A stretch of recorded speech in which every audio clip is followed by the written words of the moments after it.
Hello,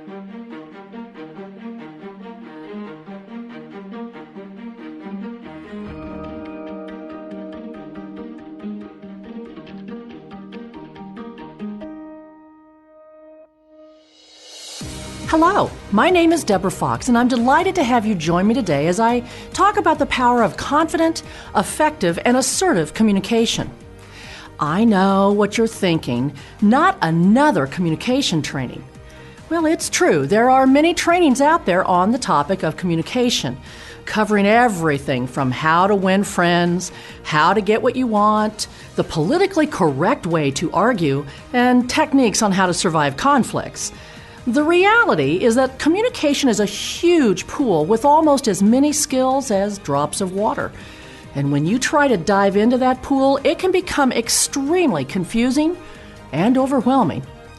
George Bernard Shaw said it best: the single biggest problem in communication is the illusion that it has taken place. How many times have you communicated with a friend, spouse, child, or team member, sharing detailed instructions of what you want or need, and then you ask the famous question, "Do you understand?" And they always respond with yes. Then a couple of weeks later, you figure out that they did not understand. In today's society, it gets even more complicated when you factor in the many roadblocks that prevent effective communication. In the workplace today, you may be working with 4 or 5 different generations, 4 different personalities, 2 genders, and a variety of cultural differences. And on top of that, add stress, personal issues, and what seems to be an increasing epidemic, a lack of emotional intelligence. It's no wonder that communication today often ends up as an emotional battleground. During this training, you will gain a better understanding of how emotions affect communication, discuss the 3 V's of communication, define and review assertive, passive, passive-aggressive, and aggressive communication styles, talk about the not-so-common communication styles, and learn several assertive techniques so you are able to stay calm and on track while still being able to get your points across. I will also be sharing what I call Deborah's Ditties, which will pop up like this on the screen throughout the training. These are quotes to help you remember key points as you begin your journey to improve your communication skill set. Let's start with my favorite Deborah's Ditty and the basis for this training. If you don't have the courage to confront, you don't have the right to complain. Don't wait until anger gives you the courage. Being an assertive, effective communicator requires courage, skill set, and anger control. Over the course of my career, I've had ample opportunities to witness and to learn firsthand what works and what doesn't work when it comes to communication.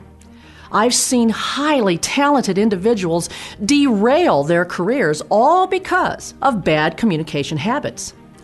On a daily basis, people attend my communication seminars bringing with them those bad communication habits that are clearly not serving them well. And even though they aren't getting the results they want or need, they keep doing the same thing. Why? Habit. Habits are easy to fall back on, even the bad ones. So it stands to reason that we first have to talk about habits. A habit, by definition, is an action or behavior you do repetitively without thinking. Why, just this morning, you executed a habit, brushing your teeth. Now, my guess is that you did not stand there with brush in hand and say to yourself, "Now, how do I do this?" Most of you brushed your teeth and did 2 or 3 other things at the same time. Habit, the ability to perform an activity or behavior without thought. Changing a habit, on the other hand, requires extensive thought. Changing your communication habits is the subject matter for this training. This will require you to think about what you currently do, why you do it, what are your desired results, and are you actually achieving those desired results? Now, many trainers and professionals will tell you that in order to change a habit, you must execute the new habit or behavior 20 to 30 consecutive days. Well, I've trained this for years. But in recent years, I've gained an entirely new perspective on this old quote. Today, I firmly believe that it is possible to change a habit in one day. Let me tell you a story to support my hypothesis. My sister had been a smoker for almost 50 years. And over the 50 years, she tried countless different methods to stop smoking. Well, she tried the patch, the gum, arts and crafts projects, counseling, and even hypnosis, all with no luck. Then one day, she went to the doctor for her annual checkup. And while there, she shared with the doctor that she had been having some unusual symptoms. The doctor, believing it was better to be safe than sorry, recommended some tests. A week later, when my sister went back for the follow-up appointment, she was informed that she had lung cancer. That day, she came home from the doctor's appointment, threw away the pack of cigarettes in her purse, and threw away all the extra cartons of cigarettes she had stored in the kitchen. She never smoked another cigarette the entire rest of her life, all 1.5 years of it. This, of course, begs the question, why didn't it take her 20 to 30 days to change that 50-year habit? I believe the answer lies in the consequence. That brings me to our next Deborah's ditty. Behavior without consequence may not change. This quote applies to supervising people, raising children, and changing habits. I find that when faced with a motivating consequence, positive or negative, a person can change a habit in as little as one day. Now, it may take the rest of their life to stay focused on that habit, but they can change a habit in one day. When it comes to being a confident, effective, and assertive communicator, you may have habits that are simply not serving you well. And in order to change those habits, you have to ask yourself, what are the potential consequences if I don't update, change, or improve my communication skills? The answer? Well, you could lose the respect of your coworkers. You could lose the respect of your boss. You could be passed over for bonuses, promotions, or raises. And worse yet, you could be fired. I could be fired for being a poor communicator, you ask? Well, yes, every day and twice on Sunday. Here are 3 simple steps for you to follow. Step 1 in learning how to be a dynamic, effective, and assertive communicator is being willing to acknowledge what the potential consequences are to you. Step 2 is being willing to acknowledge the areas where you do have bad communication habits. And step 3 is to commit to learning and implementing new skills and techniques to change those habits. Let me repeat those. 1, identify the potential consequences. 2, acknowledge the bad habits. And 3, learn and implement better skills. It's my experience that our society as a whole is not really clear about what the difference is between assertive and aggressive communication. One thing I have observed is that many of you have, in fact, communicated confidently and assertively in the past, and you were called something else. Occasionally, when people don't like your message or just don't want to hear your message, or they are passive in their communication style, they will choose to be offended by your message and tell you that you are aggressive. Let me repeat that. They will choose to be offended and place the inappropriate communication on you. Over the years, I've heard or read countless materials on assertive communication, and most of the time, the training addresses the person who is delivering the message, how the speaker needs to change their approach, the body language, their words, and their tone. It has often appeared to me that the speaker is held responsible for a much higher percentage of the success of an assertive message. However, the time has come to place some of this communication responsibility on the message recipient. Being a great communicator is not just about delivering words. One of the most effective communication skills is listening. No, I mean really listening. Listening to what is actually being said. Well, just the other day I went through a drive-thru for lunch. I had to laugh because the conversation I had was a perfect example of someone who was on autopilot and not actually listening to what I was saying. The conversation went like this. Can I help you? Yes, thank you. I'd like to order a grilled chicken, apple, and cranberry wrap with a large Diet Dr. Pepper light ice, please. Do you want grilled or fried chicken? Grilled. Do you want that in a salad or a wrap? A wrap, still. Large Dr. Pepper? No, a large Diet Dr. Pepper. Light ice, please. Large Diet Dr. Pepper. No ice? No, light ice. Thank you. Pull up to window 1. Have you ever been in this situation? Did it frustrate you too? This is a great example of how the recipient of the message was simply not listening or engaged in the conversation and was therefore 100% responsible for the miscommunication that was taking place. Now, not only do we have to master the art of listening, we also have to master the art of listening assertively. Jack Canfield, a well-known author and speaker, brought us this famous equation. E plus R equals O. Now, translated, this means event plus response equals outcome. The event can be anything: an emotional feeling, a coworker's comment, a crazy driver, a confusing email, a layoff, the weather, your partner's behavior, well, anything. In other words, anything and everything that is outside of your control to change. The response is challenging for many people. Regardless of what unfolds in your life, you are in the driver's seat. You have the freedom to choose how you will respond. Your response is your choice. There are 3 components to your response. They are your thoughts, your emotions, and your behavior. Too often we start by trying to change our behavior before we have our thinking process lined up. Understanding your common emotional triggers can give you a blueprint for how you typically respond to certain events. It's important to note that response is the root word of responsibility. And you know what that means, right? It means that you must be 100% willing to take responsibility for your response. I like to make this comparison. If 1 plus 0 equals 1, then E plus 0 equals E. Here's what I mean. Any event combined with a 0 response leaves you with, well, the event. This principle teaches that in any given situation, the person receiving the message is equally responsible for listening assertively. This means listening to the speaker's message without getting emotional, without judgment, without preconceived notions of what the speaker means, and without taking the message personally. Have you ever been in this situation? You're walking down the hall at work when you bump into Bob. You start the "Good morning, how are you today" conversation, bombarding Bob with all sorts of information about what you did over the weekend. You call yourself trying to be nice. And instead of engaging in conversation with you about what you both did last weekend, Bob snaps at you and says, "I really don't have time to visit right now." Bob just became an event.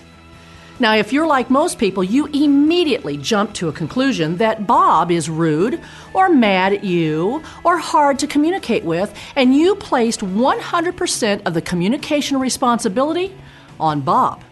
I was just trying to be nice, you say. So now, Bob's event plus your emotional response equals what outcome? Stress, tension, your hurt feelings, gossip to other coworkers, and possibly even Bob getting called into his boss's office and being told he needs to be nice to people. Well, what if Bob received bad news that morning? What if Bob just got chewed out by his boss for visiting too much? What if Bob is behind on work and simply didn't have time to visit? What if Bob is a task-driven personality and simply doesn't believe it's right to stand and visit on company time? Isn't it interesting that we never jump to those conclusions, only that Bob is a jerk, rude, and mad at us? Let's rewind that story and see what happens when the recipient takes 50% responsibility for this communication. Same event, Bob snaps at you and says, "I really don't have time to visit right now." This time, you as the recipient take responsibility for your response. This time, you say to yourself, Bob doesn't seem to be having a good day. I shouldn't have gone on and on about my weekend activities. You don't take Bob's response personally. You don't allow your emotions to influence the conclusions you jump to.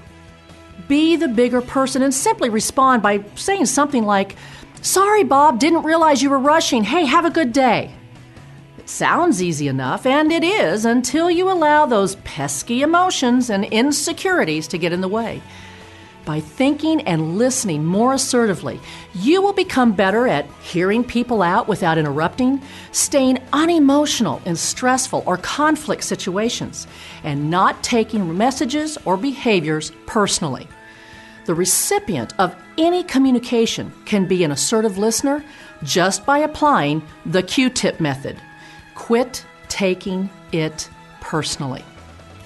While assertive communication is the equal responsibility of both the speaker and the recipient, society still places a huge percentage of that responsibility on the person delivering the message. So it is important to acknowledge that all messages are subject to interpretation, and unfortunately, interpretation is 9/10 of reality. Regardless what your intention or motive is when you deliver a message, people may choose to interpret it a different way. For example, if you tend to beat around the bush, you aren't clear and concise with your messages, you may be interpreted as a passive, wishy-washy, or vacillating communicator. On the other hand, if you're clear and or concise with your message, but your delivery is short and abrupt, you might be interpreted as an aggressive or abrasive communicator. As a result of this dynamic, it becomes even more crucial that we deliver our messages clearly, concisely, and nicely to avoid misinterpretation of our motive or intent. Our ultimate goal is to behave and communicate in an assertive manner as often as possible to achieve our desired results. As we prepare to explore communication styles in depth, we first must talk about emotions and how they drive our responses. This leads us to the study of emotional intelligence. Emotional intelligence includes 3 things: self-awareness, your ability to identify what sets you off, trips your trigger, hits your hot button, or causes you to have an emotional knee-jerk reaction. Self-management, being able to better control yourself when you do have that emotional knee-jerk reaction. I call this pulling the reins in on a runaway emotion. And social awareness, being more aware of how your actions and behaviors affect the people or situations around you. I don't know if you've noticed it, but in our society today, we seem to have an epidemic of a lack of social awareness. People are either completely unaware of how their actions affect other people, or quite frankly, they simply don't care. People cutting each other off on the highways, people screaming and yelling at the airline gate agents like that's going to get the plane to leave on time. People stepping in front of you at the checkout counter, or my personal favorite, the person in line ahead of you who is so busy talking on the phone that she's taking forever to pay for her groceries. Clearly, this lack of social awareness is a big part of emotional intelligence and could be preventing you from advancing in your career or having great relationships. So how does this emotional thing play out in the workplace? We all know that crying is considered being emotional. But that isn't the only emotional response. When you get upset, hurt, frustrated, or angry, do you bury your head in the sand and wait for the storm to blow over? Do you avoid disagreements or arguments because you really dislike conflict? Avoiding necessary conversations is an emotional response. On the other hand, when you get angry or frustrated, do you verbally attack back? Screaming, yelling, insulting others, even using profanity? Well, that's also an emotional response. If you have trouble managing your emotions in conversational situations, you will most likely respond in ways that are not considered assertive. We've talked about emotions and how they can sabotage an otherwise assertive communication. All emotional responses, crying, retreating, or blowing up, can lead to conflict. Let's face it, if discussions were always calm and assertive, we wouldn't even need the word conflict. Wouldn't that be great? Unrealistic, but a great theory. In reality, conflict does exist, and fear of it or avoiding it does not make it go away. Here's a great quote for you to remember. The purpose of argument is not victory, but understanding. Bottom line, conflict is not a dirty word. Allow me to explain conflict and why it really is not effective to ignore or avoid it. Conflict is very much like a splinter in your hand. While it is true that occasionally a splinter will work itself out, we all know that most of the time, if left unattended, a splinter will fester or get infected. In turn, that small, insignificant splinter turns into a much bigger problem than it really needed to be. Conflict is the same way. While some conflicts will work themselves out if left alone, the reality is that if left unattended, most conflicts will fester and turn into mountains. Before you know it, you are not only avoiding the conflict, but the person, department, boss, spouse, or friend that you have the conflict with. I've seen perfectly good relationships severed simply because one or both parties could not assertively address the conflict. My observation is that people don't necessarily dislike conflict. I think most people dislike the thought of conflict resolution. Consider it this way. Have you ever had a child come to you with a splinter in their hand? They stretch that little hand out and look at you and say, "My hand hurts, can you fix this?" They are relentless about you getting that splinter out until you whip out the needle. Then they pull that little hand back in and say, "It's okay, it doesn't hurt anymore." You see, even though the splinter hurts, the child perceives that digging in their hand with that needle is going to hurt more. So they take the action necessary to avoid the perceived pain that they believe is about to happen. Adults view conflict resolution the same way. Even though the conflict with another person is uncomfortable, can cause dissension on the work team, and can just be emotionally painful, we perceive that confronting the conflict will be more painful. We're afraid of what might happen, that we might hurt someone's feelings, or that we might not be able to control our emotions. It's the perceived confrontation that we dislike. And in order to change that fear, we have to focus on self-esteem, self-confidence, personal power, and assertive communication. Wow, we just covered some really important core issues related to assertive communication. Changing habits, emotional intelligence, the recipient's responsibility, and conflict. Now that we've laid the foundation, let's start building our new communication skill set by moving to our first section, the 3 V's of communication.